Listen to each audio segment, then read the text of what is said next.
Hey Tiger Cubs, I can't believe we're practically done with the school year and Claire's not here. What a year it has been. We've had troubles, but we overcame with pride. I mean, slay all day. I think Keaton's out of his mind a bit right now. Let's start up the episode with ASB announcements with Taylor and Willow.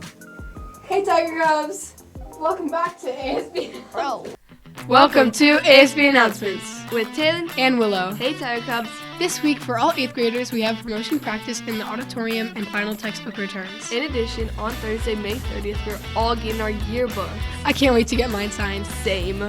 Anyways, on Friday, May 31st, there will be an 8th grade awards ceremony in the auditorium. There will also be college athletes coming to talk to us about sports. The following week, there's promotion on June 4th at 5:30, and diplomas will be distributed the next day after the 9th grade breakfast. That's all. Again, I'm Taylor. And I'm Willow. See you next time, Tiger Cubs. Oh yay, I can't wait for promotion practice. Bro, lacking. I'm gonna win it again. I'll pull up into the tens. Now's not the time for freestyle skiing. Yo, I just noticed, we haven't seen some sports in a while. Claire, it's your line. Oh wait, she's not here. Let's move on to sports with us and Dennis. Hey Terror Cubs, welcome back to SPMS Sports. It's Kean and Kaden here with probably the last sports segment. Over the past few weeks, the boys volleyball team has had some tremendous wins and very close losses. After a long year, the final sports segment is here, and the final scores were on March 28th, South Pasadena won against Santa Fe 27-25 and 25-19. On April 11th, South Pasadena won against First Avenue 25-11 and 25-20. On April 16th, South Pasadena lost against OCAV 14-25, 25-23, and 12-15. On April 18th, South Pasadena lost against Foothills 6-25, 25-22, and 12-15. On April 24th, South Pasadena won against La Cañada 25-18 and 25-11. On April 25th, South Pasadena lost against Dana 23-15 and 21-25. On April 30th, South Pasadena won against Huntington 25-17 and 25-14. On May 2nd, South Pasadena won against Clifton 25-14 and 25-15. And in the finals, South Pass placed second in the league, but they lost against Oak 25-14 and 25-17.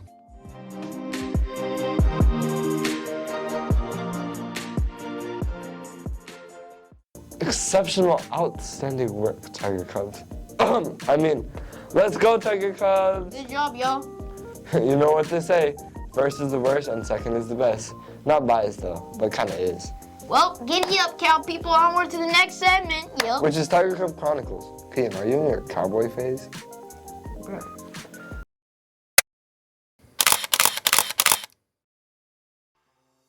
In the lively streets of Harajuku, Japan, an iconic name in streetwear fashion was born.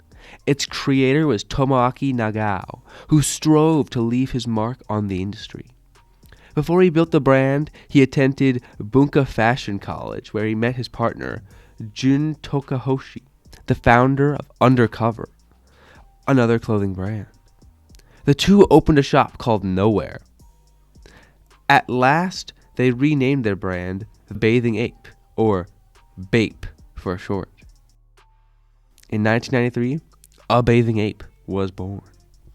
From early on, Nagao worked with the idea of exclusivity, only making 50 t-shirts a week, selling half and then giving away half to generate hype for the product. One key principle BAPE also followed was only catering to 10% of the supply and demand.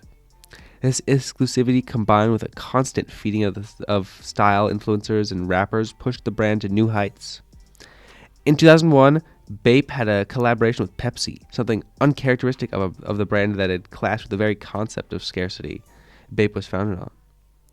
Sometime in the mid-2000s, Nagao met Farrell, who was a major reason that BAPE found success in the West. To meet demand in these markets, 2 shops were opened in New York and Los Angeles. Bapesta, BAPE's shoe, hit the mainstream, while Kanye West designed one of his own in 2007. In 2010, the LA store closed Nowhere Co., ending the year with millions of yen worth of debt. Stores opened in Taiwan and China to provide for a more attentive audience. Baby Milo, a more cute variation of BAPE's product line, became particularly popular. A year later, IT Limited bought the Bathing Ape, and Nagao agreed to stay for 2 years to help the brand transition. In the time after, BAPE has aimed to provide for more customers. After the buyout, the brand has failed to reinvent itself, but has created a presence that will remain in the streetwear industry for the foreseeable future. That's all, Tiger Cubs. See you next time. Wow, some pretty cool designs. Oh God, bro. Now, I don't have a good taste of fashion, but those shoes go tough. For real, bro. Shoes go absolutely crazy. Let's move on to science news with KB Jackson.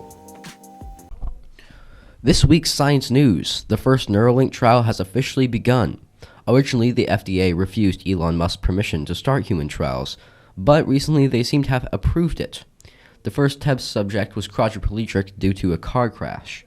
The surgery was successful, but the wires that linked his brain to the chip had started to retract, so they had to go back into surgery and get that fixed. The patient can currently move a mouse on a computer with his mind. They are trying to find a second test subject for the product. This time around, they want to find a patient that has difficulty using their hands. This makes Neuralink a possible solution for diseases like ALS and can possibly make the world more accessible for people who are paralyzed. That was this week's science news. Goodbye. Yo, bro, he's using the Force. He literally has superpowers. Cut in the pregame stole my line. But yeah, that was cool. Shh, don't tell them that. Anyways, let's move on to restaurants with Dennis. Hey Tiger Cubs, this week's segment is on Gus's Barbecue. Yes, the one with the big sign on Fair Oaks. Gus's is known for its true southern hospitality and honest barbecue, and neither of those is wrong. When I went, it was my first time, and I wasn't expecting much, but I was genuinely blown away by the food they serve there. The breakfast burrito here was mind-blowing, and probably the most filling burrito I will ever have. Might I add, the portioning there is outstanding, and anything you get is a complete meal for 3 whole days. Once you get to know how crazy good the southern style is, you'll never want to go back. The burrito had 3 whole eggs in it with 12 more ingredients on top of that, and it would be an insult to compare the potatoes there to fries. Their menu entails other things such as eggs benedicts or ribeye steaks, all tailored with a southern eye, or basic omelets and pancakes for the more easygoing. Do I have any complaints? Yes. The way the staff looked at me while I recorded felt like a sharp knife in my back. I am no better than your average influencer. Gus's Barbecue is definitely eye-catching on Mission Street, but once you try the food, it'll be catching more than your eye. Thanks for watching, Tiger Cubs. See you in the finale.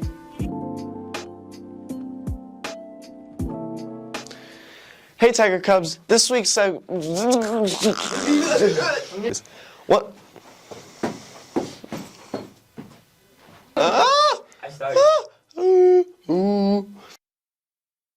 I've seen Gus's BBQ a lot before, but never went to it. Seems pretty tasty if you ask me. Not gonna lie, for real, grilly off the egg, bust BBQ like that.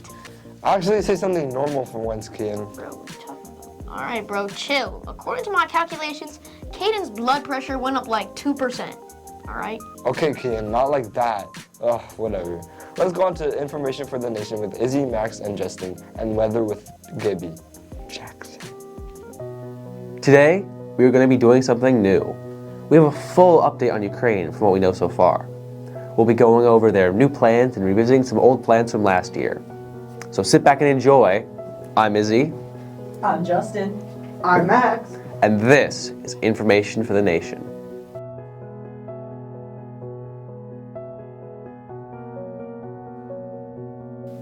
To remain. In Ukraine, sadly, Russia is gaining momentum in their push to conquer the entire area of Kharkiv in a new summer offensive. The Ukrainian armed forces were initially caught by surprise and buckled under the Russian advance. Putin has started to push their second biggest city, forcing Ukrainian troops to thin out even more than they were before. Russia has developed new technology that can take down the drones that the US provides to Ukraine, while Congress was debating whether to give Ukraine a $61 billion arms and ammunition package after their already recorded $175 billion in NATO aid.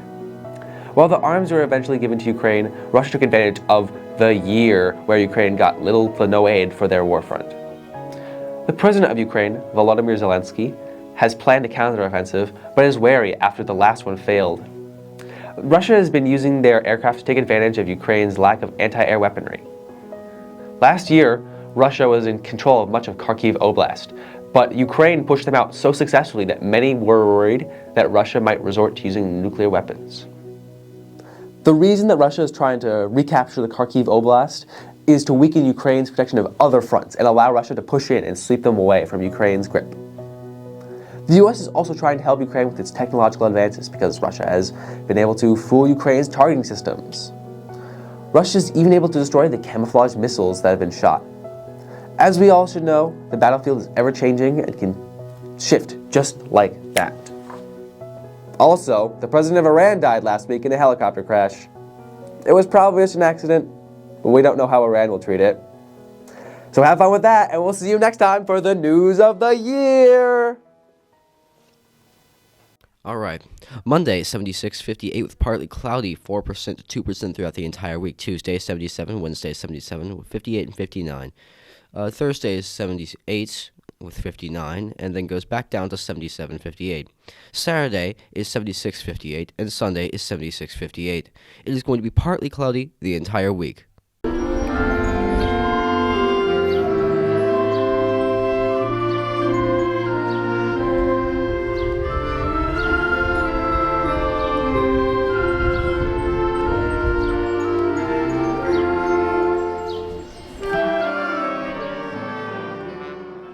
Okay, let's go on to the AAPI profile and tribute with Zoe and Felicity. Welcome back, Tiger Cubs. This week, we are going to discuss Asian American Pacific Islander Heritage Month. May is a transition between spring and summer. As we approach the end of the school year, we finish our final assignments and await summer break. But May is also Asian American Pacific Islander Heritage Month. Most of you know what the month is for. For those of you who don't know, it is a time to honor Asian American Pacific Islanders' culture, history, and traditions across the United States. When was May turned into a Heritage Month?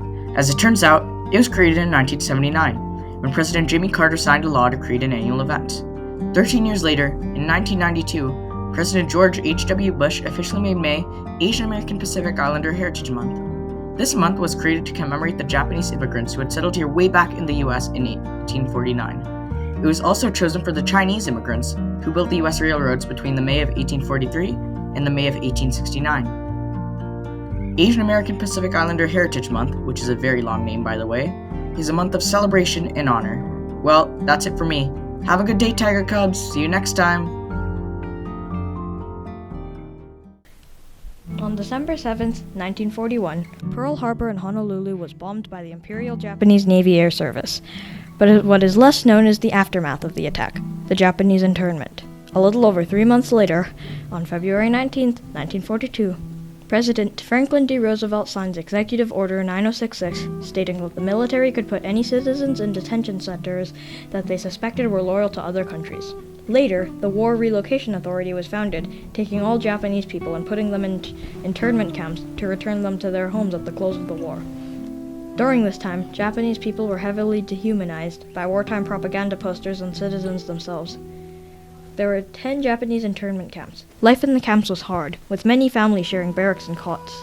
The camps were separated into blocks, and each block housed 800 people. Those 800 people had to share one men's lavatory, women's lavatory, and a mess hall. However, locally, the nearby Santa Anita racetrack, a popular park for horse racing in Arcadia, actually started as a center where Japanese people were assigned to internment camps. Thanks for watching, and I'll see you next time, Tiger Cubs.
Hawaii did Queen Liliuokalani wrong, bro. Hey, can you say the humu humu nuku nuku apa? Bro, watch me cook. These are the kala. Wrong, but keep trying. Anyway, looks like our episode is coming to an end. Well, just like the episode is ending, so is Caden's hair in the journey from the side part to the Cadenstonio cut to the perm. Don't remind me. Anyway, we'll end up the episode with birthdays and credits. See y'all, it's been a great year. Make sure to tune in for the final episode next week. See ya, Tiger Tiger Cubs. Cubs. That was good.